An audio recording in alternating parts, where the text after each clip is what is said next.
High সবাই, কেমন আছো? তো ফার্স্টের সাজানোটা তো তোমরা দেখেছো। তো নেক্সট লোকেশনে আমি পৌঁছে যাই।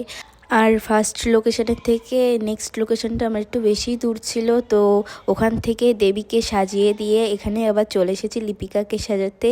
তো ওর কিন্তু স্কিনটা ভীষণই ভালো ছিল। আস্তে আস্তে ওকে সাজাতে শুরু করি। এর ভিতরে আমার কিছু কিছু মেকআপের ক্লিপ নিতে মনে থাকে না, তো যেটুকু নিয়েছি সেটুকু তোমাদের সাথে শেয়ার করছি। আর যাদের সামনে বিয়ে রিসেপশন আমাকে দিয়ে সাজাতে চাও, অবশ্যই ইনস্টাগ্রাম কিংবা ফেসবুকে ইনবক্স করতে পারো বা স্ক্রিনে দেওয়া নাম্বারে ডাইরেক্ট কল করতে পারো।